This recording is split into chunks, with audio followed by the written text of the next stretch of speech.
The time is now 6 o'clock, and the Tuesday, October 10th, 2023 Kingsport City Schools Board of Education regular meeting is now in order. Dr. True, I think we have some special guests with us from John Sevier Middle School. We do. Thank you very much. I want to welcome everyone that's in attendance tonight. It's a great turnout. We're really glad to be able to have you join us as we do the business of the board, but also as we here at the beginning celebrate some of our fantastic students and their accomplishments. I do want to introduce a couple of gentlemen that are going to help with the pledge tonight. We have Malachi McNair and Jack Weakley. If you guys want to come on up. Malachi and Jack are both students, like Ms. Wood said, at Sevier. First of all, grades. What grade are y'all in? 8th. I'm in 7th grade. 8th grade and 7th grade. So if we find you somewhere out in the community, if you're doing your thing outside of school, help us know a little bit more about kind of who you are and what you do. What do you like to do when you're not at school? Malachi, we'll start with you. Play sports and just hang out with my friends. Okay. What sports do you like? Basketball, football, and baseball. Okay. Do you play those at Sevier? Yes, I do. Okay. Basketball season's getting ready. Have you started yet? Tryouts for people who hasn't been at football started, yes. And so you've got something big coming up on Thursday. What's coming up Thursday? The Robin and Sevier game for football, the last game of the season. City Championship. J. Fred Johnson, 6 o'clock. Make sure you're there. Jack, what about you? What do you like to do outside of school? I like to run. I do track and cross country, and I do robotics, other extracurriculars. Okay. Did you cross country at Sevier? Did you do that? Were you over at State last weekend? No. Okay, I knew that was going on. So, well, great. So, anything going on at Sevier this week? I was told to ask if there's anything special going on. What's happening at Sevier? I think there's a pep rally Thursday. Okay. Is this the game, yes. Spirit Week? So, what was dress up day today? Beach day. You all dress up? No. I understand. Well, we're glad you're here with us tonight. I really appreciate you taking part of your evening for your folks to come out as well. Really grateful for you all doing that. And if you all want to go ahead and stand, we're going to spin around here. The flag is right back here whenever you all are ready. Allegiance to the flag of the United States of America and to the republic for which it stands, one nation, under God, indivisible, with liberty and justice for all. Shirts for the school board administrators. Oh, okay. This is a first. Do you want to say that again? We have some shirts for the school board administrators. Oh, They thank come you bearing very gifts for the board. much. Nice touch. Very well done. You're now our favorites. Oh, and Dr. Loudermilk has a suggestion of when you need to wear them? Thursday night? Is that Dr. Loudermilk or Woody? I saw a really good costume yesterday from Dr. Loudermilk, and it's nice to see both middle schools really getting into the spirit of things. I highly encourage everyone to come out Thursday, 6 o'clock. That's a great city rivalry, and it's great to see all the kids that are going to be coming up to be part of the tribe at Dobyns-Bennett, so it should be a fun time. At this time, I'd like to ask for a motion to accept the agenda, which includes the consent agenda.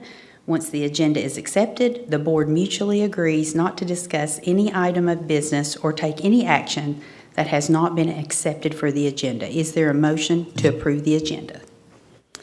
So moved. Second? Second. All in favor?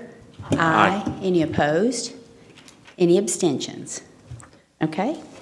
This is the time when members of the audience are invited to comment on agenda items. It is not the time to speak about personnel issues, as there are more appropriate ways in which these can be addressed. If you're not sure how to do this, please ask one of us after the meeting. In your remarks, you may not refer to students by name without permission from the parent or guardian. If you would like to speak on a topic not included on the agenda, you are asked to submit your request in writing to the superintendent of schools at least 3 business days prior to the scheduled date of the meeting. Now, if you would like to speak about an item included on tonight's agenda, please raise your hand. I request that you state your name and limit your remarks to a maximum of 3 minutes. Okay, seeing none, we will move on to my favorite part of the meeting, and that is recognitions. And we begin with Mr. Tim Dean.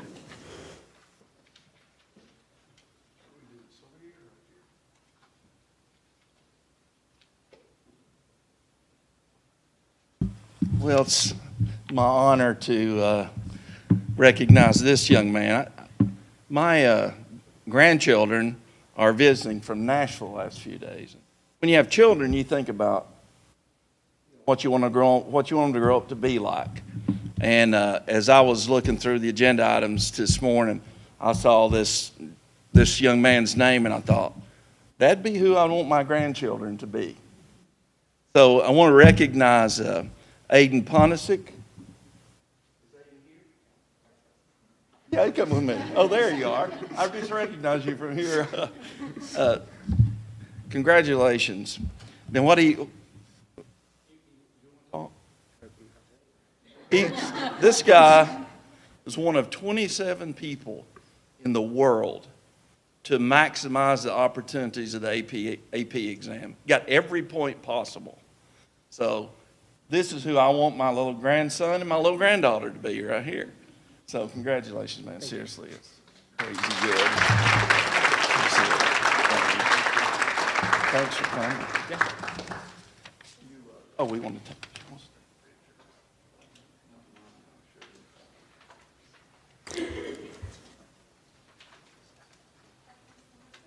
One of 27, that's a pretty impressive record in the world. That's right.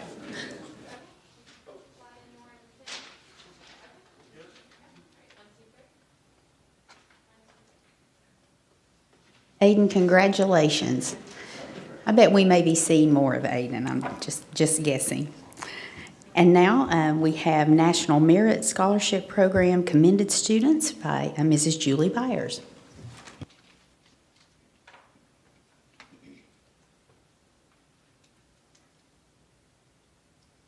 Good evening. I am very honored to be able to recognize these 8 students. And because they're students, and I've seen several of their parents here, I'm going to go ahead and let them be a little bit embarrassed because they all want pictures, the parents do. It's an important milestone for these guys and their accomplishments. So I'm going to call their names first, and they're going to stand up here so we can all see your cute faces and those big brains of yours. And parents can take their pictures, and then we'll move over there. So, Emma Baker. Like being the first to be embarrassed. You can stand right there. That looks perfect. Mallory France. Anna Harrington. Selma Heba. Adam Krekel. Adam. William Mayhew. Alexis Schubert. And Oliver Winkler. Okay, so we have half of the 8, but now I'm going to tell you what these fabulous students have done. They have been named as the commended students in the 69th Annual 2024 National Merit Scholarship Program.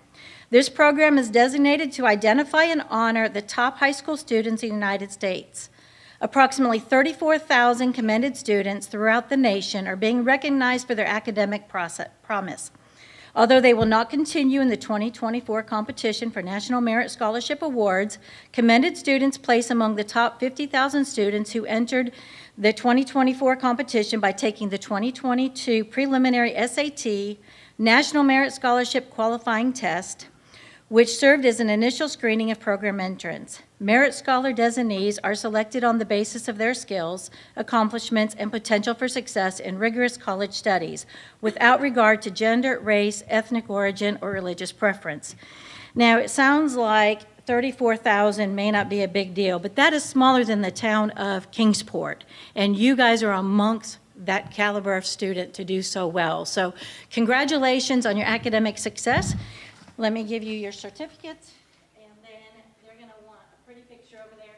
And parents, you're welcome to get up and move and take their picture.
I think one of the greatest things that these students are so accomplished, but they're not only accomplished in the classroom, they're accomplished outside the classroom too. I know all these students are involved in extracurricular activities, and so congratulations, job well done. I know you'll finish strong this senior year, and best of luck in the future. Okay, and so with that, we will move on to our next recognition, and these are the National Merit Scholarship Program semifinalists with Brandon Fletcher.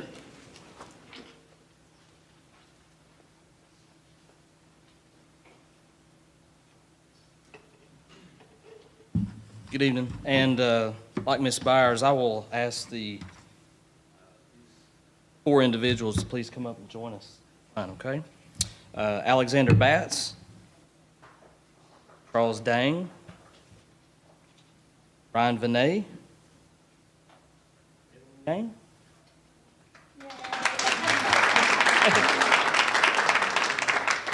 Perfect. It is a privilege on behalf of the Board of Education to recognize these 4 Dobyns-Bennett High School seniors who have been named as semifinalists for the 69th Annual 2024 National Merit Scholarship Program. A program designed to identify and honor the top high school students in the United States. These students will compete with the top high school students in the nation for some 7,100 National Merit Scholarships worth more than $28 million that will be offered in the spring of 2024. High school juniors entered the 2024 competition by taking the 2022 preliminary SAT National Merit Scholarship qualifying test, which served as an initial screening of program entrants. The national pool of semifinalists represents less than 1% of high school seniors who enter the National Merit Scholarship Program and includes the highest scoring entrants in each state. Merit Scholarship designees are selected on the basis of their skills, accomplishments, and potential for success in rigorous college studies without regard to gender, race, ethnic origin, or religious preference. Over 16,000 U.S. students qualified as semifinalists this year. To be considered for a Merit Scholarship Award, semifinalists must advance to the finalist level of the competition by fulfilling several requirements. Around 95% of the semifinalists are expected to advance to finalist standing, and they are notified in February of 2023, and more than half of these finalists will win National Merit Scholarships, earning the National Merit Scholar title. National Merit Scholarship winners of 2024 will be announced beginning in April and concluding in July. Congratulations. Again, Alexander Batts, Charles Dang, Ryan Vinay, and Evelyn Yang. Congratulations.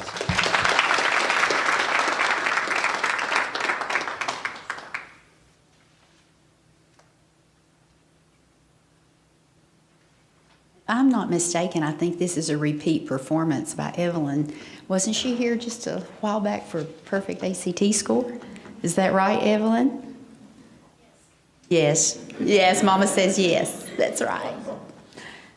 It's fantastic.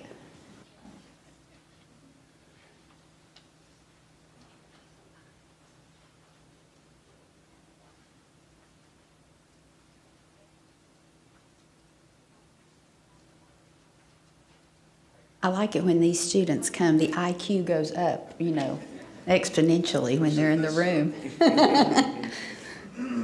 Very proud of you. Best of luck to you, Evelyn, in the future. Okay, and so with that, I know a number of you are here to see the recognitions. You are more than welcome to stay and really dig into the details of all the wonderful things we're going to discuss. However, if you would like to go home and get something to eat or just relax, you are free to be dismissed at this time. Parents, thank you again for your investment in your students and in our schools. We are so grateful. Yeah. Congratulations. And the Scouts are not dismissed. You have to sit through the whole meeting for your merit badge. Sorry.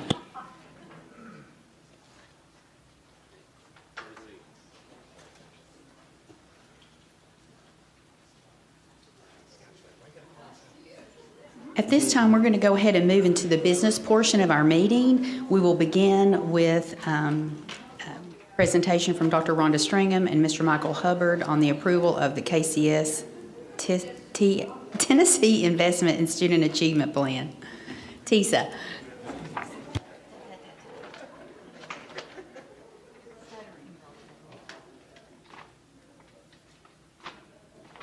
Good evening, and thank you for having us this evening, and thank you for taking the time to read over the 27 pages of this document.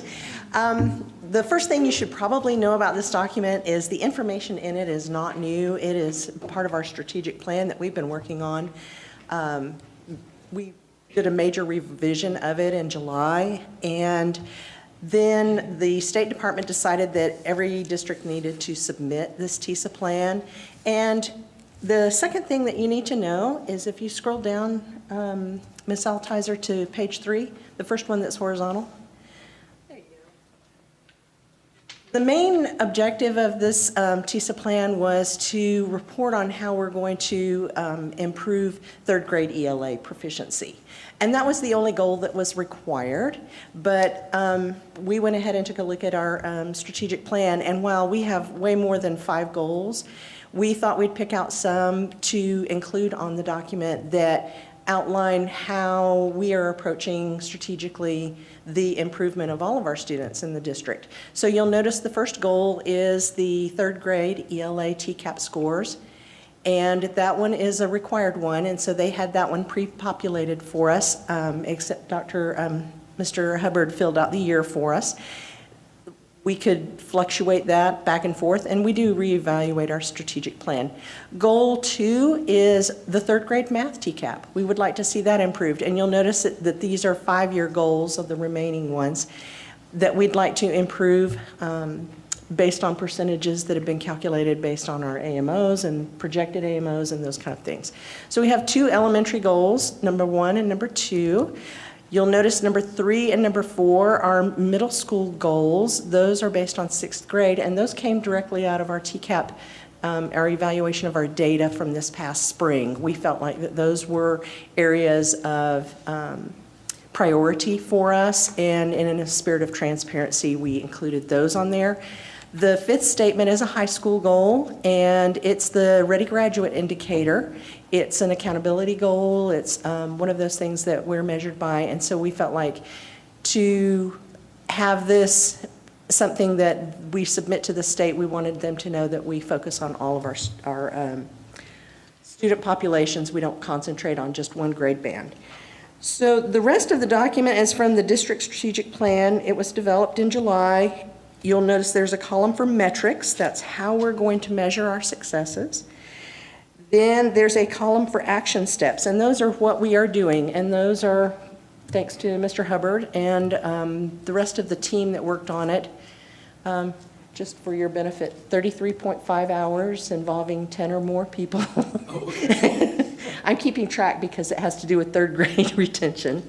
So the next one is the action steps, and the final one is the budget. And that was kind of one of those add-on purposes. Because the state is providing additional funding for every district, they wanted to know how we're supporting it. And one of the things that you probably should know is that the majority of the expenditures are personnel, because people make the difference. We're in a people business. We are in the business to teach children, and it takes people who love children and love to see them be successful. So we're open for questions. So what did we finish the ELA at for last year? Because 49% still seems really low as a goal for this year. 45.5, I think. 45.5 is what we finished at as proficient or mastered. And math, I know I've seen it, but.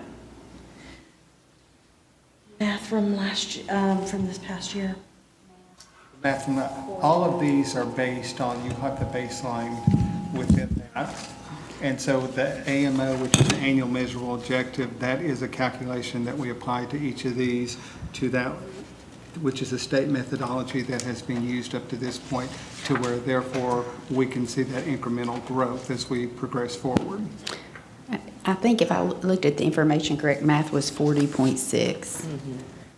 I'm sorry, I may have missed your question. I apologize. Yeah, I was curious for what the that. percentage was. I know we're striving for 57% on math, and I was curious what the percentage was. today. It's important to note, too, that the Department of Education gave us a formula, a minimal formula Yes. for determining the steps we have to meet every year. And we have chosen a process that exceeds what the state's expectations are. We had 3 years to accomplish 15%, and we are far exceeding that. Talking about math specifically? 3 years? All for any of the goals, we were given 3 years to make that improvement. So we got to go from 45.5 to 70%, is that right? That is the state mandate. Yeah, I understand. Y'all know where I'm going to go with this. That's the minimum.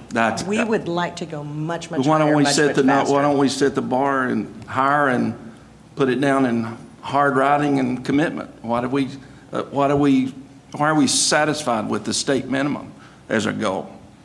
And I know you're saying your goal is really higher than that, wink, wink, but if somebody just picked this document up to study our culture, it would, I'm just curious. That really is an irrelevant question or comment. What would it be? 24.5 point changes, is that a realistic goal? I think it's very realistic in the amount of time they give us to achieve it. That goal should be achieved by 2930. Right. We only have to get the 15%, which would be to 60% in 3 years. So I absolutely think it is attainable. And that 70% was pre-populated for the state's document. I understand, but we did have the option of setting our goals higher, right?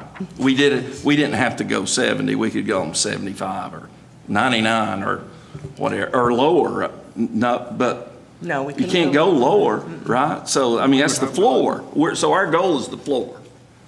So what are the ramifications if we say our goal's 78% or 80%, and we only get the 70%, which is what the state wants us to do? Are we losing funding? Or if we put a high goal out there, what's the penalty if we don't meet it, but we meet the state?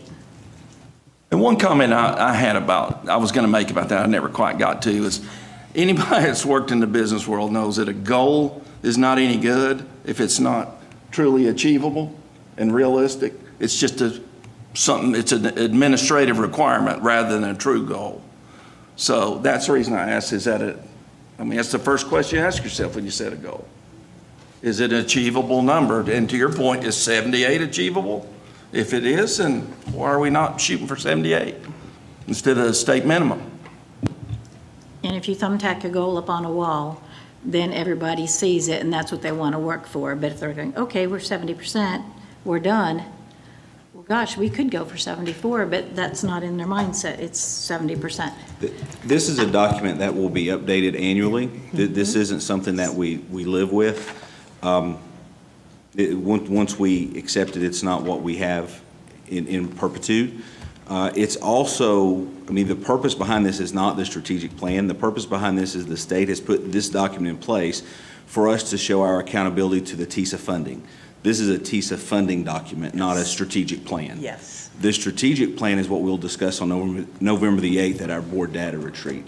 This is really, all of this work was already going on. This was just, and I'll just call it what it is, a hoop that was connected to the legislation for TISA that really wasn't talked about until September because I think it had been forgotten that this was a piece of the legislation. So it came out quickly. It's been modified multiple times over the last 2 weeks. And so we've made the best of it by documenting the work that we're actually doing and the progress we're hoping to make toward student learning and our school level goals. And the micromanagement of this by the state is not lost on me when I think about these things. So believe me, I'm with you on everything you're doing. I just feel like sitting at this table, our goal is to come at things from a much bigger picture. And like I've said a million times, I don't want to have the state of Tennessee's bar as my goal. When we consistently And I will say, I think looking at our educators and administrators, I don't think I don't think they're going to be satisfied, no matter what's tacked on the wall. I don't think they're going to be satisfied with that. They want 100%. They want every student proficient, doing their very best. I honestly believe that, regardless of what the state requirement is. And I'm glad you made the distinction between this being a state mandated product versus your own internal goals and vision, et cetera, et cetera. And this really wasn't a hard document to create because it's the work we're doing. We're just populating the sheets, and it's quite robust because the work we're doing is quite robust. One of the things we'll show you, many things we'll show you on the 8th, November the 8th, is longitudinal data and how we've performed over the last several years and what that trajectory looks like for where we want to go. And so some of this AMO projections comes with that in mind. I mean, we've been quite consistent in where we've been over the last several years, and we're hoping to see significant improvements in the coming years, starting now. For us, I'm sorry. I'm sorry. So this is basically just a document to satisfy the state minimum, and then we're going to polish on it for our own strategic plan, which will look better and give us more goals. Some of them, a far-reach goal, some more realistic goal, and then what our absolute minimum that we are going to accept. But we'll go ahead and polish this up and make it more for us. But this document is just to meet the state minimum requirement, get done with that stuff. And there is a benefit to this, is it helps us strategize and think about how we're allocating our resources. Yes. So, which is the purpose behind the tool, is to be accountable to the funds that have been given across the state, which is a record amount. I mean, Kingsport City Schools is managing a record budget, greater than any that we've ever had, and an increase greater than any we've ever had. So there's an accountability piece to this, and it's a learning opportunity for us to think about and strategize how we're allocating those resources and how we're supporting our greatest needs through the allocation of these funds.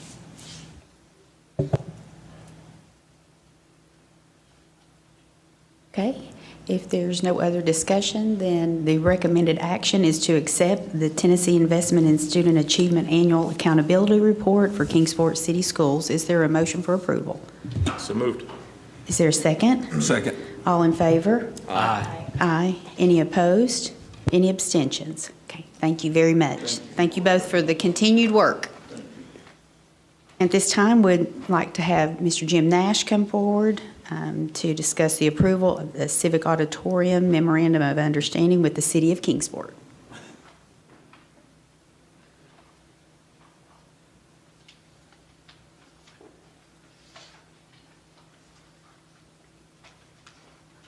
Good evening. I think you have the MOU, but we wanted to go through a presentation that kind of highlights some of the details regarding the Civic Auditorium and the use that we will, how we will be using it as a school system and some of the things that we'll need to do moving forward.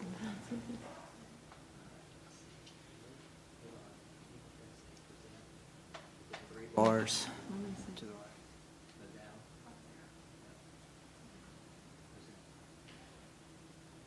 All right, thank you. There we go. All right, so really what we want to talk about tonight is kind of go back and do a reminder from the facility study, the information that was presented to you last spring, and then as that relates to the Civic, talk about some of the safety implications that use of this facility being controlled by us as a district, how that will help us as a school system, how we're using the facility, how we hope to use it moving forward, and then some of the primary components of the MOU, and then the timelines and some of the renovations that may need to occur.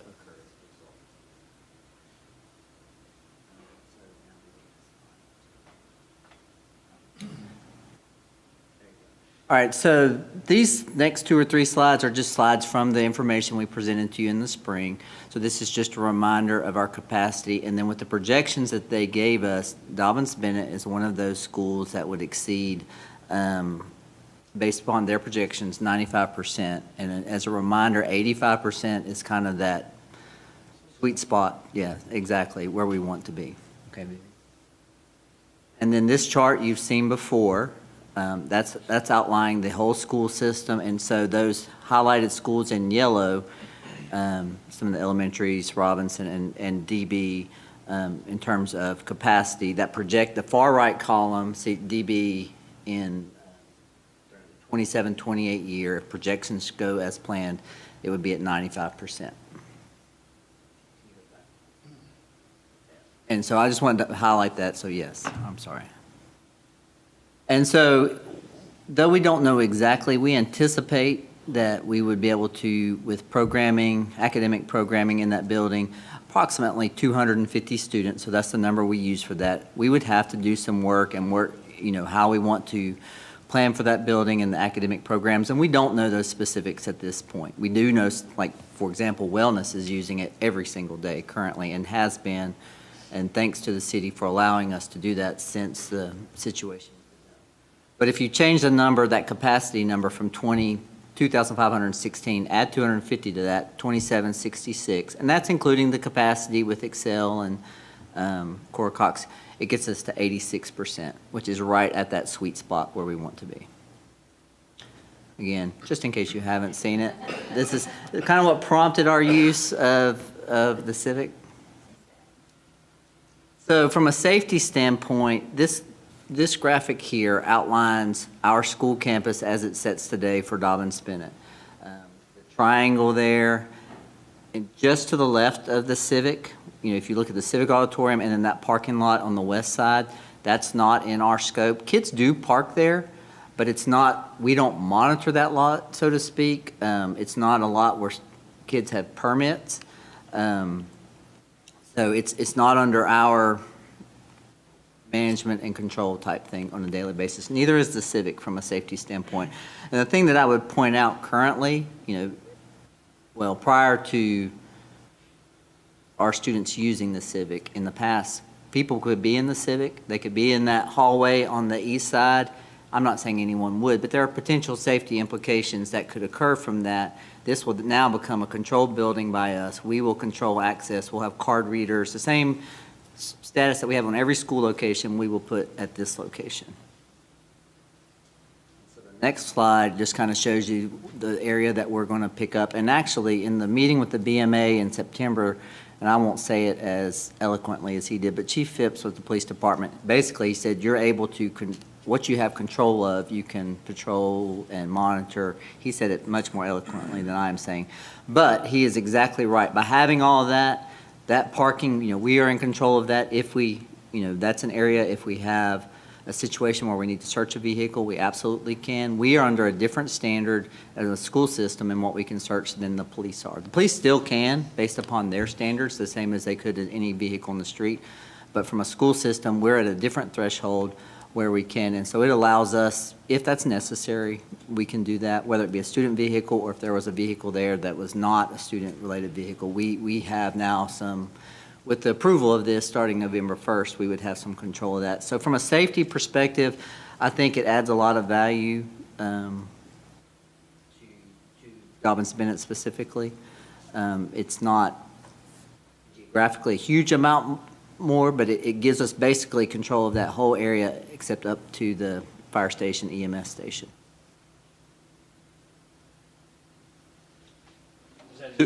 Sorry, go ahead.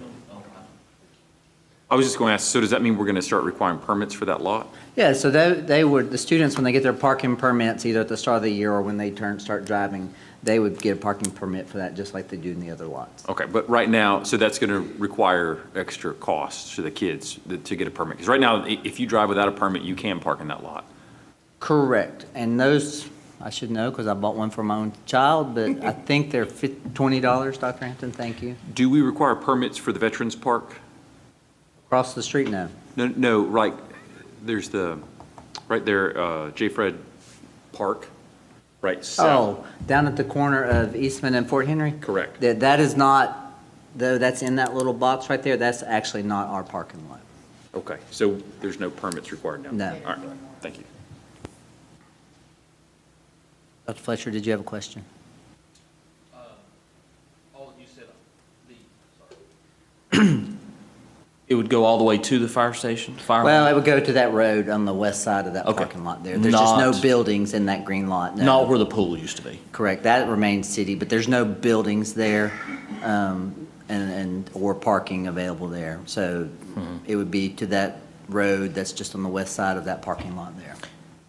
I don't know if this is the right time to ask this question. Well, go ahead. But in regards to the comments about safety, the challenges to safety, since this is a distant facility from the main campus, will it require an additional SRO there? No, what they do, even now, the wellness teachers, they're out there during that time when kids transition. If you think about it, yes, it seems distance, but it's probably a similar distance to the field house where students are going for some classes. Yeah, if you look at if you're going out to the tennis courts, all those things, ROTC, that's another great one. So it's not really much further than going to, depending upon where you exit from, but like if you exit from the little theater down to the Civic, it's probably closer than going to the field house. So if we're going to have this as permitted parking, the city is still going to be able to use a space for voting. Will that also include the early voting? And then how's that going to work with parking at that point?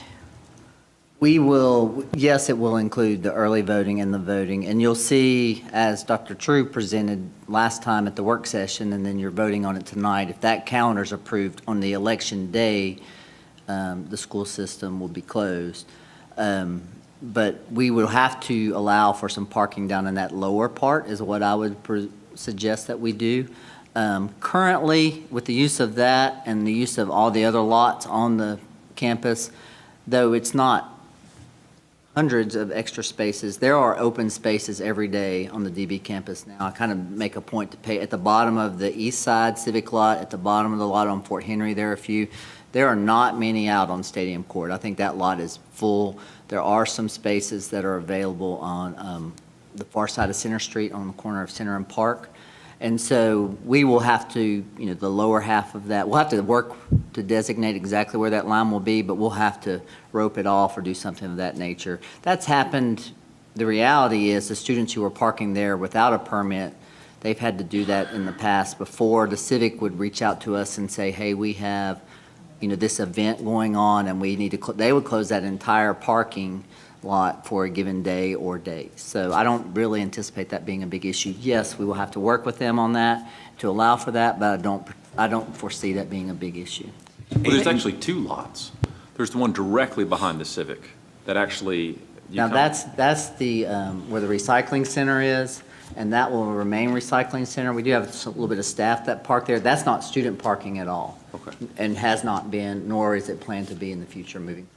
The recycling center, that is one of the, I think it's called the convenience center, but the recycling center or convenience center will remain there in operation as it is now, and we don't anticipate any problems with that whatsoever.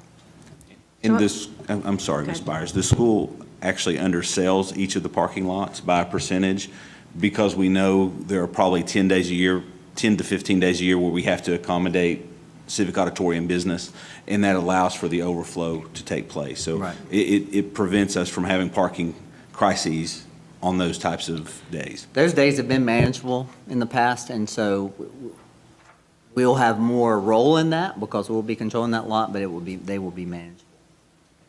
Okay, so I guess explain to me how early voting, I mean, I know we're on our proposed calendar, we're closed because we don't want outside citizens to be really interacting with our students, and that's a very common thing across the whole country. It's not unique to us.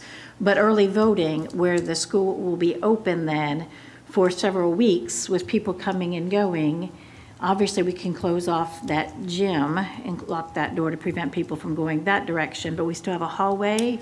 I mean, what are we going to do? Explain to me, just to make me feel better. Sure, that's a great question.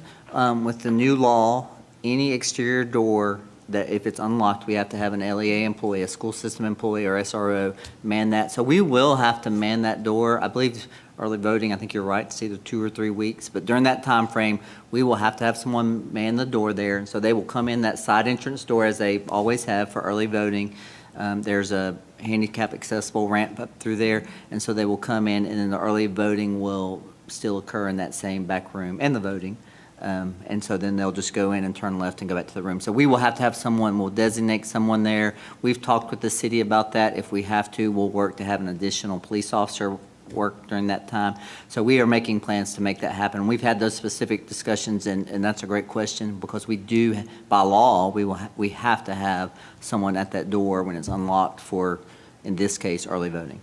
And then we would prevent anybody from voting from using the bathrooms then. Could we, I mean, it's a public facility, we're supposed to honor bathrooms, but that's getting back into student space. I mean, I know I'm getting ahead of myself, but I just know many people go to early vote, which is great. I love people early voting, but I'm just thinking about our students now. And I'm not against the space at all, you know.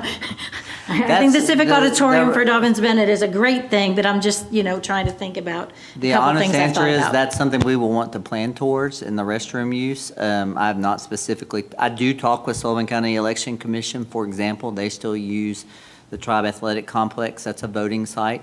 And so we work with them on that. So I can reach out and talk to them about that. And they'll be able to tell me, okay, normally during the weeks of early voting, here's how it operates. And so we'll just plan from there. Well, we will work with them to make it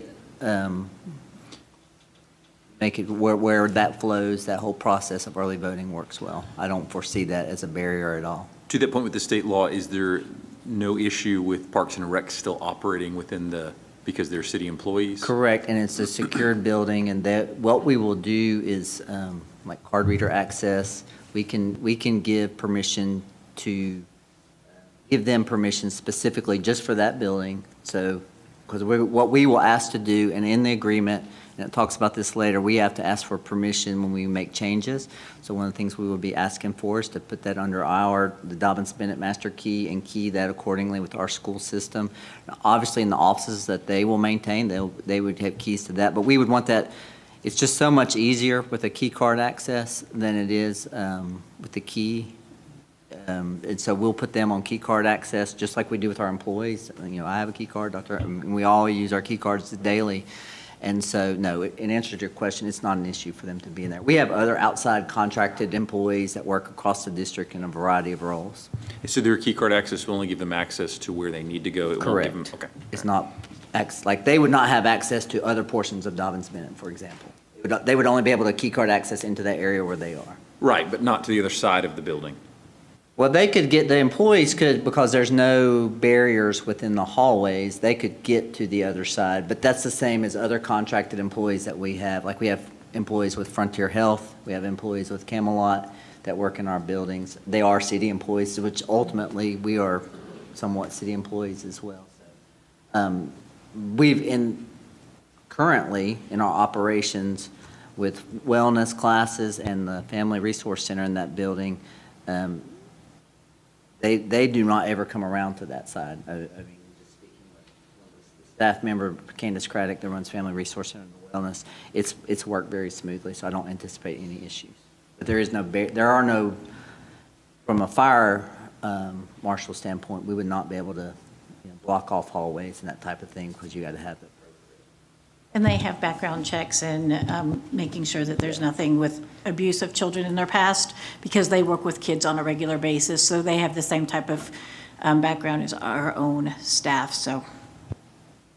And the long-term plan of the city is to relocate those offices. Correct. I don't really want to speculate length of that, but I think it's sooner than later. Like, I don't expect years of this. Their goal is, but they just want to find an appropriate space prior to moving them. Well, thank you very much for working with them, and I know Dr. Hampton's been involved in that, and also to the city. We're very grateful. We do desperately need the space. It's going to be fantastic. I think I even heard rumors that we may be moving our activities office down there temporarily for That's in the renovations. discussion as we plan for, during the dome renovation. For a portion of that will have to be relocated, and that's absolutely in the discussion as a potential place to put them that would still be accessible to students. Public would access it, again, in a secured environment, just like they have to access it now and moving forward. Well, very, very grateful. very grateful for the space, so. I will share something that was mentioned at one of the meetings I went to with city organizations. There's more sensitivity to this transfer of ownership than you might imagine. So I think we need to be very sensitive to the fact that we're easing into somebody's home, and it makes sure that there's a concern about loss of things from the past, and that mean a lot to certain parts. So, and that's just part of the agreement. One thing is the outside structure. You know, we don't anticipate making any changes whatsoever, and that's because that does have, I want to say, sentimental value and to people. There will be some minor things like some of the landscaping, all that we will have to do from a safety perspective that we do at all of our locations. But I don't think that will be, from the exterior standpoint, I don't anticipate any changes that would be visible.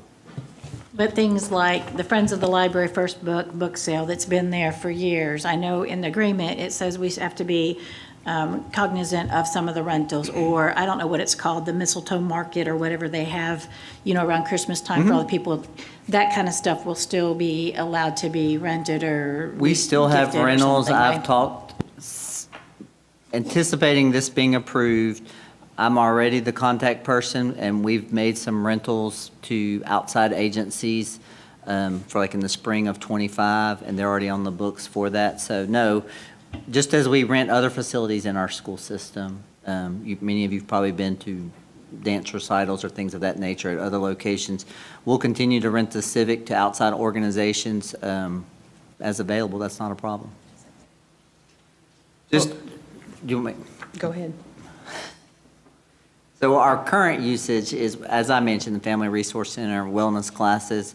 A great opportunity for us is after school hours, is Color Guard, Winter Guard, such a successful program, and this gives them a space to use on a regular basis. Before we're trying to scramble different spaces. Obviously, overall, this will ultimately increase the classroom inventory for Dobyns-Bennett. As I mentioned at the beginning, we will have to work with the faculty at Dobyns-Bennett, Dr. Tate, you know, in terms of what academic programming would be most successful in that building. At this point, you know, obviously wellness in the gym, but other programming will determine that. And then some of the components of the MOU, as we've already mentioned, we will not make changes without approval of the Kingsport City Manager, Mr. McCart. Ms. Byers, as you just mentioned, our best effort to accommodate rentals. First priority is us, and then the City of Kingsport's Parks and Rec. I'm already working with them, and we have them on the schedule. They've always used that facility and will continue to use it. They use Sevier and Robinson and Adams for Parks and Rec as well. We will maintain, from a custodial standpoint, you know, the utilities. I do know what the city had budgeted from a utility standpoint for for the fiscal year 23 for them. They had budgeted just over $70,000 for utilities. So that is something that would come on for us. Parks and Recs will remain there, as we've already mentioned. And then we've already mentioned the use of the convenience center or recycling center out back. So if $70,000 for water, gas, and light, is a portion of that going to be charged back to the city? My understanding is that would fall on us as a school system. So then Parks and Rec doesn't have that as a line item in their expenses? No. For example, we've not charged them for use of Parks and Rec for use when they come to our gyms. And there's times we also, and Mr. Fry, if he's, we use city facilities at times as well. Is there ever a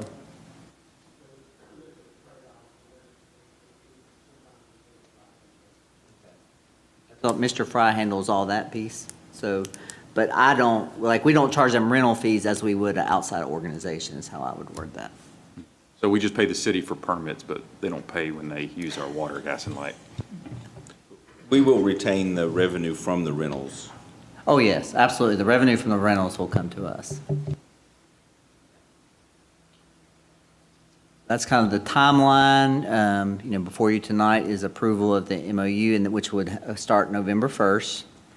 And we would look at needs for academic programming, and we'll have to have some look from an outside professional organization on what's needed to best use that facility, if there are internal, if walls or rooms and that kind of thing. We fully anticipate we would maintain that gym space, but the exterior, what are now meeting rooms and things we anticipate would become classrooms, that sort of thing.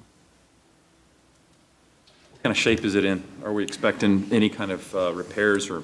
There is one,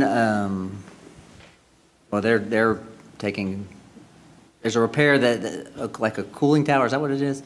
That has to be done, but they're going to go ahead and take care of that, even if that work occurs, let's say, whatever time frame, if it's beyond November 1st, which it will be.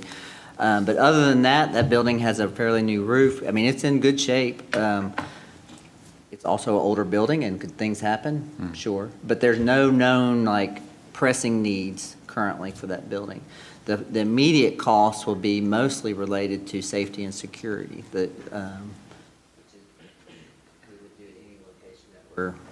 We are taking on. The floor's in good shape? Yeah. The basketball floor's in good Well, shape? it's not an ideal gym facility. But it's great for winter guard. It's great for winter guard, yes. We wouldn't play No, we would not. sanctioned games there. No. But I They know have that practiced I know there. that our basketball team has practiced in there. Yeah. It's Certainly- not their ideal, but they have and will. So it's great for us. I can tell you, just like the addition of the gym space at the TAC, once the dome is completed, is still a great asset for us to have. Anytime we can add gym space to our inventory, it is great. We always struggle, have needs for gym space across. The floor is appropriate for wellness use, physical activity. Yep. I'm just asking because every time we refinish a floor, it's like $100,000. I'm just making sure we're not. I don't know that we have plans, immediate plans at all, to put in a wooden, what you would consider basketball floor. I'm not sure exactly what that material is. I don't know what. Tartan's what they always called it. Tennessee had it back in. It's For a years, back unique before that. surface, but it's great for wellness. It's great for color guard, and so, but I don't anticipate putting in a, wooden standard regulation gym floor. It'll doesn't be a need- good marching space for ROTC as well Correct. when the elements outside don't allow for that. Correct. But It's much larger than what they currently It's have. not in need of resurfacing or repair, right? Okay. All right.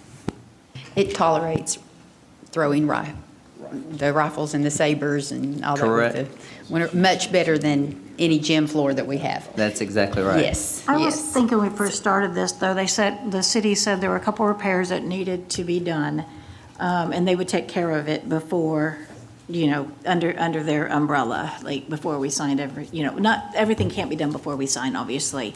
But I thought there were several things, the heating and cooling, but I was thinking there's something in that gym, lighting or sound or something that they thought had to be repaired. Is there asbestos in there? If you did any work, I'm sure an architectural firm would have to do an asbestos assessment to see if there's any need for abatement. Just due to the age of that building. Because we're about to put kids in there. Well, it's not exposed in any form or fashion. Okay. Typically, that has to do, like, for example, under tile floors, that type of thing with the adhesive, and then if you pull that up, then you're exposing that, but when it's sealed under the floor, it's a non-issue whatsoever. We have other facilities that we've had to do, when we've done work, we've had to do abatement within current school cases. Okay. Thank you. I think I mentioned all those. Okay, so any other questions? Well, again, thank you so much. Thank you to the city for this partnership. absolutely. Mr. McCart and Mayor Scholl and the rest of the aldermen, we really appreciate the space. It's going to be a great use, so we're very, very, very grateful. There's a bunch of youth that are going to find out who Elvis is. That's exactly right. Exactly. So our recommended action then is to approve a memorandum of understanding between the City of Kingsport and Kingsport City Schools regarding use and modifications of the Civic Auditorium property. Is there a motion for approval? So moved. Second. Okay, all in favor? Aye. Any opposed? Any abstentions? Thank you very much, Mr. Nash. And with that, we will move on to Mr. David Fry on the approval of some laptops. The purchase of some laptops.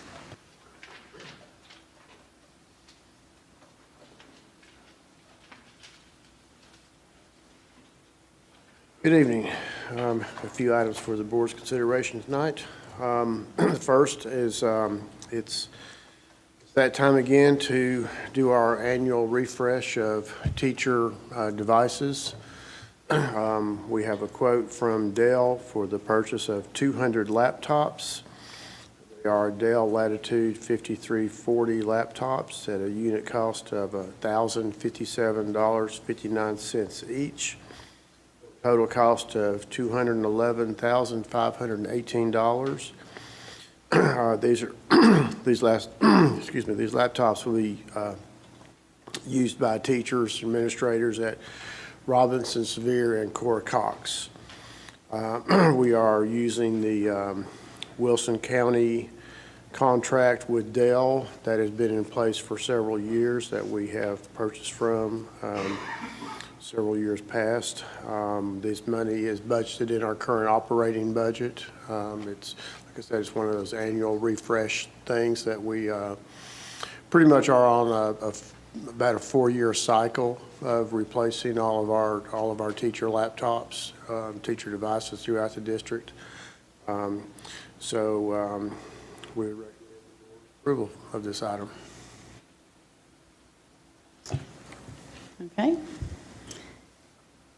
No discussion. The recommended action then is to approve the purchase of 200 teacher laptops from Dell Marketing LP to a cost of $211,518 utilizing the Wilson County Cooperative Purchasing Agreement. Is there a motion for approval? So moved. Second? Second. All in favor? Aye. Aye. Any opposed? Any abstentions? Okay. We'll continue on with Mr. Fry. Okay, the next item I have for you is the consideration of an amendment to the Preston construction contract for the renovation of the Dobyns-Bennett Dome. At the last meeting, there was quite a bit of discussion around alternate number 5, which was concerning the renovation of some of the boys and girls locker rooms, in addition to the spirit shakers and cheerleader locker rooms, and the public restrooms that are in off of the rear entrance to the dome. The price of that alternate is $315,000. We did go back to the architect and contractor to see what any reductions that were available there. Really, the only thing that we came out of that was in one of the areas we discovered that there was some work being done in there that quite frankly we didn't intend to be done. So that was resulted in taking that work out actually results in a change of scope in the project. So we're not recommending that we approve that through this action here, but we'll come back with a change order after the contract is amended to take out to that item. And basically we were eliminating a wall and splitting, taking 2 rooms and making them into a larger room, which we really didn't intend to do, and we wanted to leave that wall there to leave that space in place. That's a reduction of $10,900 that we'll look at as a deductive change order once the contract is finalized and amended. The other item that we were looking at, we still were continuing to look at value engineering items throughout this process. And one of the items that we were looking at was the work that was in the contract for the replacement of the fire alarm system, sound system. I've got it here, the DAS system, or distributed antenna system. This is a system that amplifies cell phone coverage in the area. along with some network cabling. There was one subcontractor that had bid on all these items, and we went back to the low bid contractor and asked if there was anything that we could work on there. And they went back and instead of asking one contractor, they went to a couple of different contractors and said, well, what would you bid on the sounds? What would your price be on the sound system? What would your price be on this and on the fire alarm system? So we were able to split that up into 3 different subcontractors, and as a result of that, recognize the savings of $171,500. $171,000 off of how much? What was the original? I don't know that we have that number. Mr. Alderson is here. Do you have an idea of what the total of that package would have been?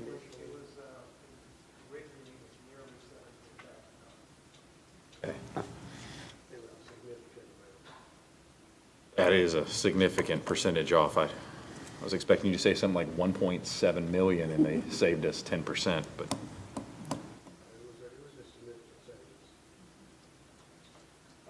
So we're recommending to the board that the board accept alternate number 5 for $315,000 and accept the additional value engineering deduction of $171,000. And that that's going to be in addition to the total contract amount, and we always do a 4% contingency on a contract amount, so that'll result in an additional $5,750 being added to the contingency. The revised contract amount would be $20,548,585, and then with a corresponding increase in contingency of $5,750. Just to be clear, the value engineering work that's done, nothing is being removed from the scope of the work. It's just, we just got a better price. So there will be a new sound system, et cetera, et cetera. We still have the fire alarm system, the DAS system, the cabling, the sound system, all that. There's no change in scope. It's just we're just changing the subcontractors. So ostensibly with the value savings subtracted out in the 315 cost for the bathrooms, you're looking at $132,600 increase or yes. Okay, $132,000 and another $5,000 for the contingency. Well, yeah, there's a budget amendment coming up after this to put money in place for this, and we're having to add about $149,000. Okay. To the project cost. Do you have a rough estimate as to what the interest off of the bond, because we put these monies in an escrow account and then you pull them down as we're paying contractors, and we earn interest on that account? Yes. Do we have a rough estimate as what the interest will be on that $20 million? Of what we're earning? Mm-hmm. I don't know that off the top of my head. I know that the city put that out to bid. We put a schedule out. We put an estimated schedule out of when we're going to spend the money and when the $21 million is going to be spent. And I know that the city put that out for bid. I don't know off the top of my head what that rate is. We can certainly find that out. Would you guess that it'd be more than 1%? Oh, yes. Okay. Oh, yes, absolutely. So if it's more than 1%. I would say it's probably 4 times 1%. So then that's ostensibly almost $1 million in interest. Could be. 800,000 roughly. Could be. Okay. So 800,000, we got it down to 132 to do the bathroom. The bathroom is paid for. Right, right. Now, I can tell you too, though, that interest earnings is not money that comes to us. It doesn't come to us, but yet. There's money that will go to the city and will be applied toward the reduction of the debt. But we've held money in escrow before and had to do budget amendments to move interest over into our. That was a different situation in that was money that we had received from Sullivan County as our share of their $140 million bond issue, and we had and the city had no debt retirement on that. And the county didn't And ask they- for it. Oh, no. The city allowed us to keep that interest earnings because there was no debt that the city had to retire on that. Okay. All right, thank you. Mr. Fry, just the $10,000, Yes. that's not something that we're trying to save. It was just a wall. I'll make sure I understand. That we just decided we just didn't We're want not to do. eliminating the wall, and in turn, we don't have to replace the floor. And there's some cubbies that are eliminated because the space isn't going to be as large. Okay. So would that have, I'm sorry. Good. So had we not been asking the question that you asked, go back and ask them would that have appeared? In the normal process, would we have realized those savings of $10,000 or would it just been done and lost? On the 10,000? Yeah, That- the issue that was found that didn't need to be done. Would it have been done and we wouldn't have known any better? I would say no. I mean, that was something we had, in looking at what all of the different, as we've gone through this process and looked at all the different work to be done, I think it was identified that, hey, wait a minute, this was an area that the athletic department really preferred to have divided, not subdivided into one large area. And so just as a part of this process, as we've been going through the review, it was identified as a, hey, let's go ahead and keep that wall there. Because that was the original intent of the athletic department, was they wanted that extra space, to have that division there. So that would happen regardless of us going back. It would have been revealed in the bi-weekly Right. Yes. construction Yes, meetings. it would have been. As we would have gone through those meetings, it would have been discussed in advance of happening. Right. And we would have been able to flag it and do the change order at that time. It's not that we found a better price for something. It was No. work that we Work that decided we didn't want to do. We did a final walkthrough the week before fall break. Yep. And with the plans in hand, the final walkthrough, we've had many walkthroughs, and we were doing one last walkthrough actually so I could do an update for the board. And in that space, we went room by room and looked at the floor plans. Dr. True, Coach DeBusk, and I went through that process. That was our first and then our last to make sure that we were there, that the coach supported that decision, and they were adamant that it was an unintended plan. So 20 hours in the car in the past week has allowed my brain to think in many details and, sucking down Sprite or nibbling on sheet cake, you start thinking. But $315,000 is still a whole lot of money. I don't recall seeing a detailed plan for what these bathrooms are going to look like. Are we ripping out walls? Are we doing it? It's been a long time and I've asked for a refresh and I don't think I ever got it, but, and if it came in the last week, I apologize because I didn't take my computer with me because I was doing other things. I read that somewhere. It's like replace the partitions, repaint, remove. Flooring. Yeah, I read that somewhere recently. It's going to look like a Buc-ee's bathroom. And But these bathrooms are awesome. They're in desperate need, I can say. They are in desperate need, so. But I know, That along with all the locker rooms. I know I've read a couple, I've not seen a layout. Are we changing the layout? Are we just doing a cosmetic? So we're spending $315,000 for a cosmetic change.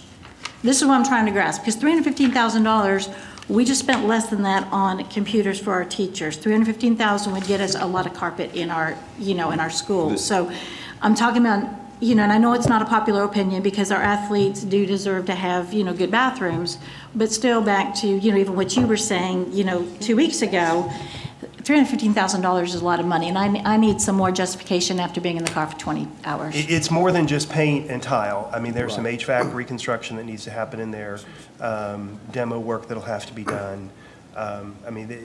I don't think we had any question along the way that the $315,000 was somehow an over-the-top number, given the scope of what needed to happen and what was going to happen in there. Some of it, again, when you look at the infrastructure, it's not just that we're painting walls. Would you think it's comparable to what we did at the TAC with those locker rooms?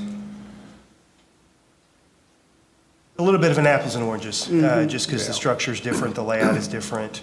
Well, and there was a lot of money from private donors who really were able to spruce that up quite a bit. It's not just renovation of the bathrooms. I mean, there's renovation of the locker rooms. Several locker rooms. There's walls in some of the locker rooms that are being removed to make the locker rooms larger. Some, there's the sports, a referees area there that's being eliminated. There's some offices in one area that are being eliminated. There's lockers that are being added. Ceramic tile floor being replaced. Okay, so some of this is what... Associated HVAC and sprinkler work that's being done. Is there a drawing that we can see? I know I've not seen it. I've seen that we're changing countertops, tile, that kind of stuff. Some of what you've just said, I don't remember reading all of that. Yes, we have the detailed plans, and I think that there was a listing of the changes that were occurring in each of the space that was provided. Do we have a total square footage of those bathrooms being renovated? Is it 1,000 square feet, would you guess? Okay, so that's $300 per square foot. That's your cost. We're doing five locker rooms and 2 public restrooms. Yeah, so there's your cost right there's a picture I need because I was still grasping for everything, but okay. It will be the men's and women's varsity locker rooms for basketball, girls varsity volleyball, dance, cheerleading, and then the 2 public restrooms. But not the guest bathroom. Leave that alone. Right.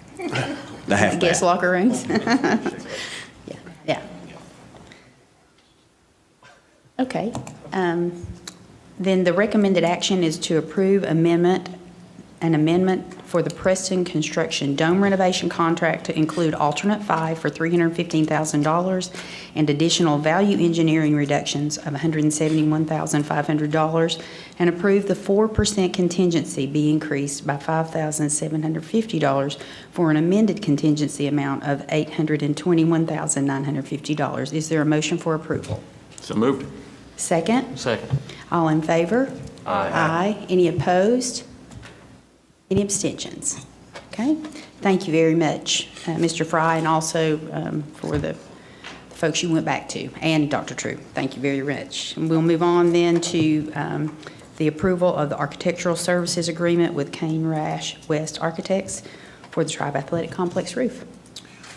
So we have gotten a proposal from Kane Rash West Architects to do architectural work for the replacement portions of the,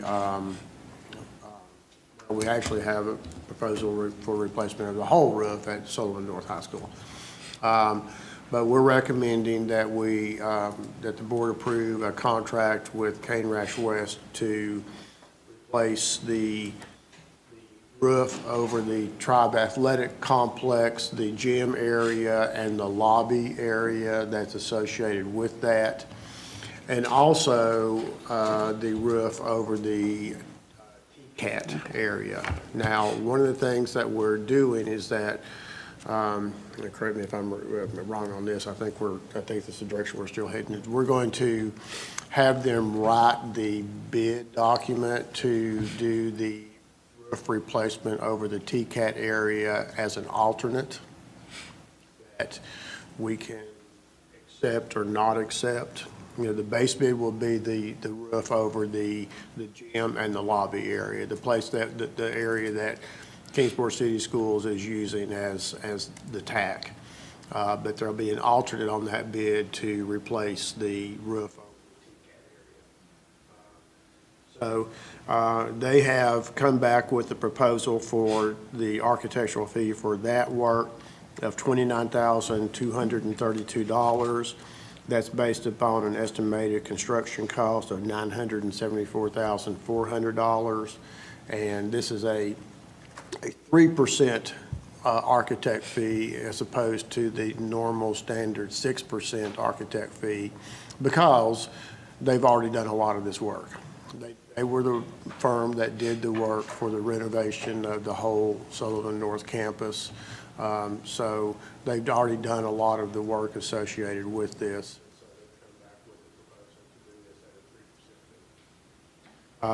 There is some funding still available in the Sullivan North renovation project to pay for this work. There is not enough funding in that project to fund the roof replacement work, but that roof is in dire need of being replaced. It is the original roof that was on the building, and I think we're approaching this from a standpoint of knowing that, if we proceed as planned, that there is a renovation of the facility down the line, we're basically accelerating the roof portion over the tack. It has been an ongoing issue when heavy rains occur. We've had multiple times, we've had to go out and make repairs to the roof. That's been an ongoing way. If you look and see what the condition of our ceiling tiles were out there when the original work was done compared to now, we chase those roof leaks. So to protect the investment that we made in the tack, to go ahead and accelerate the process of getting the roof on it done, so that way that portion would be done. We wouldn't have to continue out of pocket. It's adding up, a couple $1,000s every time they go out there and try to chase down a leak. To go ahead and get this project done, that it would be kind of good stewards of the investment that we already made to protect it. That means the thing is 43 years old? Yes. That is the original roof that was put on in 1980. I wasn't there in 1981. I was teaching school there. But because it says specified areas above the tack, so it's not even a re-roof over the gym porch. It is. So what we're doing is a complete re-roof it over the tack. In the concourse area. Okay. We're still working Okay. on the specific topic. Ms. West and I had some communication this week about going out there. And we've got generally where they're going to go, but because of the roof lines, we're going to get very specific and say here yes, here no. But yes, concourse area roof, it would be a complete, or gym area would be a complete. I was out there for a volleyball game, and in the women's restroom, there's water. Correct. And I thought, oh, no, this can't be. But I realized we haven't touched the roof in a large-scale way. So, yeah, desperately needed to get attention to that. It's in many cases, it's just brittle, and especially with the HVAC on the roof now, whenever they're up there, it's like walking on a tin can, and it's just been an ongoing Okay. So the recommended action is to enter a professional services agreement with Kane Rash West Architects for architectural services for re-roofing of specified areas of the Tribe Athletic Complex. Is there a motion for approval? I thought there was two options here. Are we approving both options or just? I think that was just information. We're recommending option one. Okay, so this is just to enter into the, all right, yeah, so moved. And is there a second? Second. Okay. I moved it, didn't you? All in favor? Aye. You vote, Ms. Byers? I did. Oh, okay, I didn't hear, I'm sorry. Any opposed? Any abstentions? Okay, motion passes. Mr. Fry, would you just keep going? Okay, one final item, our budget amendment number 4. A couple of items in our regular budget. We've again received a grant from the Niswanger Foundation for Project on Track. This is for some tutoring programs that are taking place at Jackson Elementary and Sevier Middle School. There's some supply money that goes along with this. The bulk of this, about $40,000 of it goes to teacher pay for providing these activities. Total of $45,828 to be added to the teacher line items for Sevier and Jackson, as well as their instructional supply line item. A small item, we had some teachers participate in a youth risk behavior survey, and for their participation through the state of Tennessee, they've been awarded $300 each for some classroom supplies, and that it's coordinated through our coordinated school health program. In our school project fund, we have received some funds from the Patel organization, Patel Education, $25,000 to be used to help assist with computer science requirements at our middle schools and high school. So this is help assist toward those requirements. $25,000 will be added as a grant projects fund. And lastly, as we discussed before, moving in additional $149,250 between the two Dobyns-Bennett, the older Dobyns-Bennett renovation project and the new dome project to fund the to the Preston construction contract. Okay, any discussion on that? Okay, so the recommended action then is to approve budget amendment number 4 as presented. Is there a motion for approval? Motion to approve. Second? Second. All in favor? Aye. Aye. Any opposed? Any abstentions? Okay, thank you, Mr. Fry. We'll turn it back over to Dr. True. Thank you. As we traditionally have done in October, we're bringing to you a proposed school calendar for the 24-25 school year, as well as the 12-month employee holiday schedule.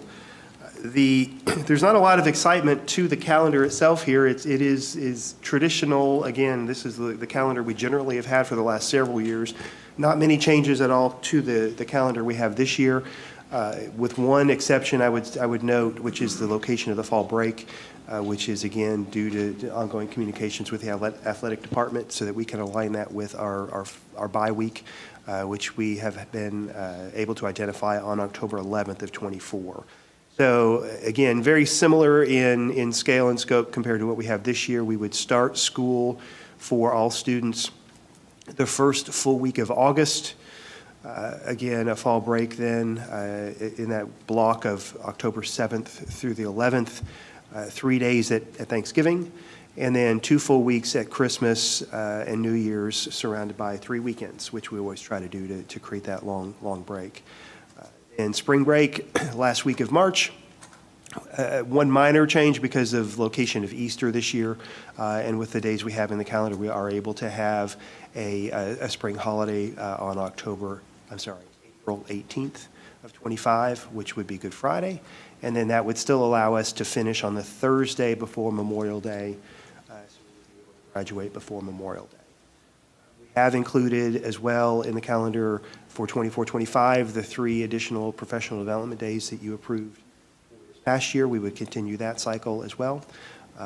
And so, again, fairly similar to the calendar we have had for many years, but this is the calendar we're bringing with you to you for approval. Would we still anticipate, I know it's up to Dr. Tate, but the 23rd would be graduation that Friday night? That would be the weekend. I would say it would be, I wouldn't presume to speak to him as far as when that decision will be made, but over the last couple of years, it has been the Friday night following the Thursday.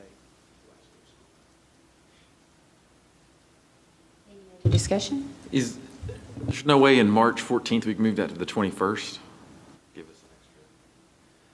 The location of March 14th, that is because that splits the semester in half, roughly. We try to have those additional professional development days pretty much at the midpoint. That's why that's there in order to do that. I think we found traditionally from a professional development standpoint, when we want to focus, if you're looking for, the reason why those days are there are for professional development for staff, and we run into much less of a kind of go ahead and leave early if those days are not connected to a break. I know that's maybe not what families may wish, to be able to sneak away a day early, but when we're putting those in there for professional development, I think it's a little, probably a little preferred on our side to have those not attached to a break.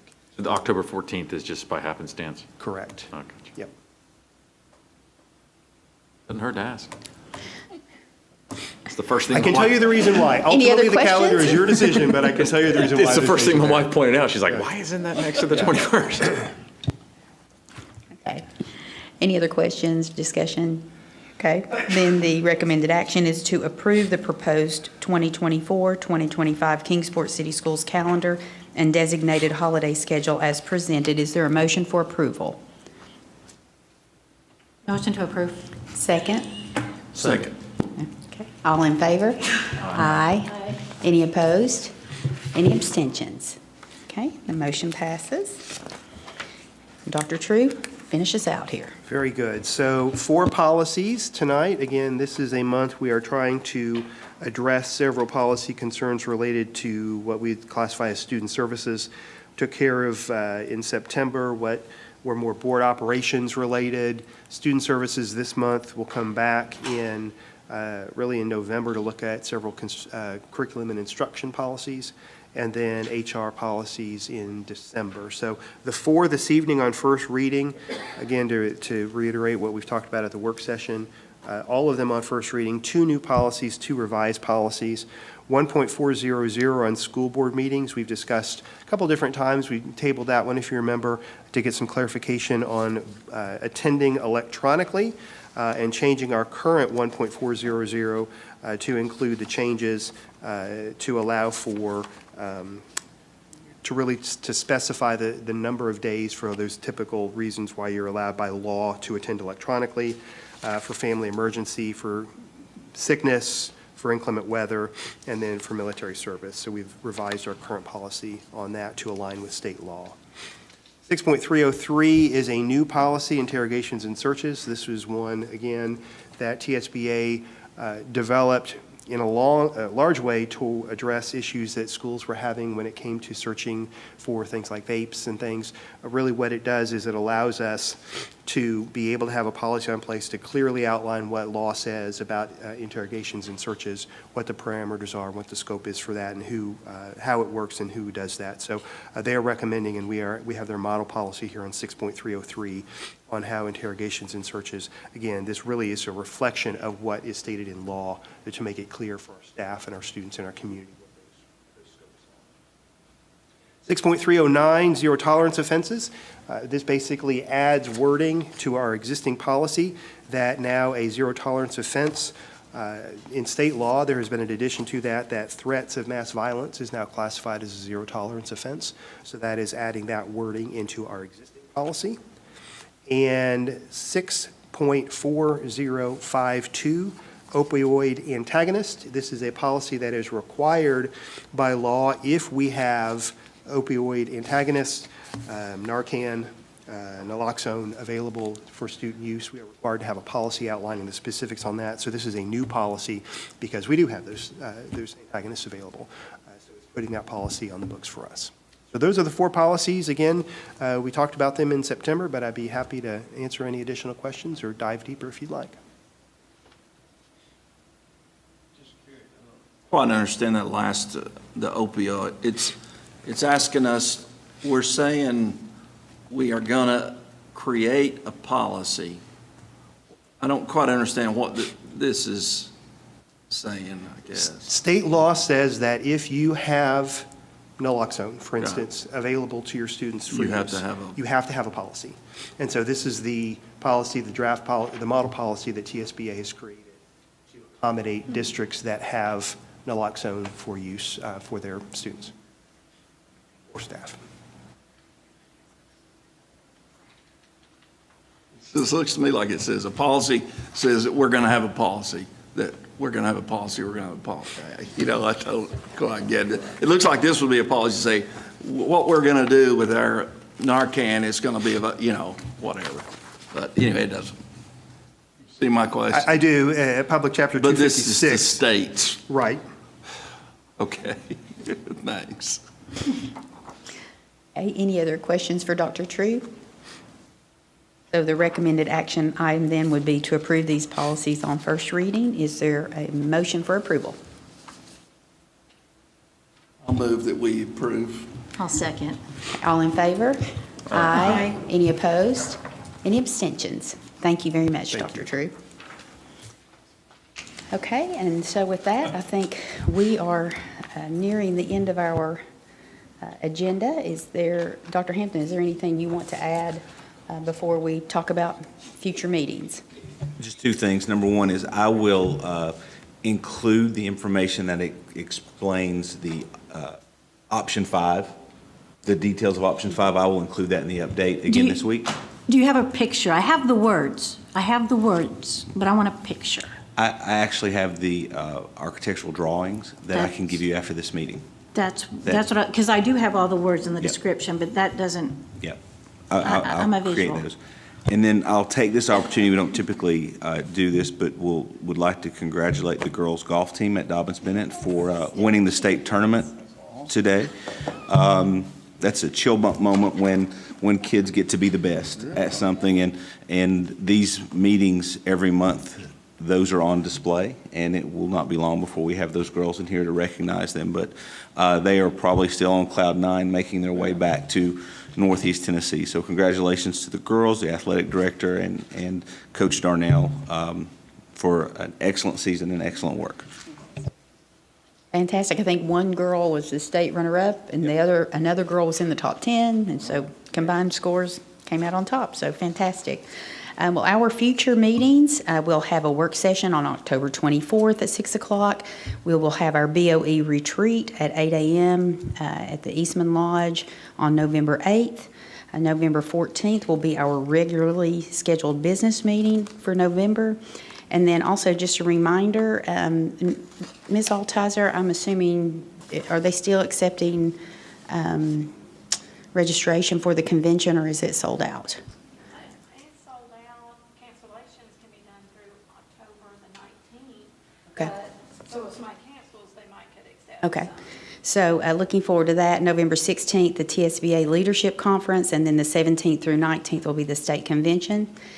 And then November 28th is our work session for November, and lo and behold, it'll be a time for December meeting. So.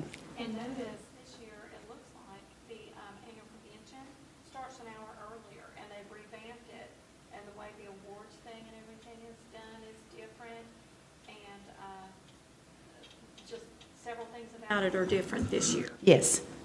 So if you haven't registered for that and you want to get on the waiting list, it's very informative, some legal and advocacy work sessions that are very interesting. Okay, so with that, we are adjourned. Roll Tribe.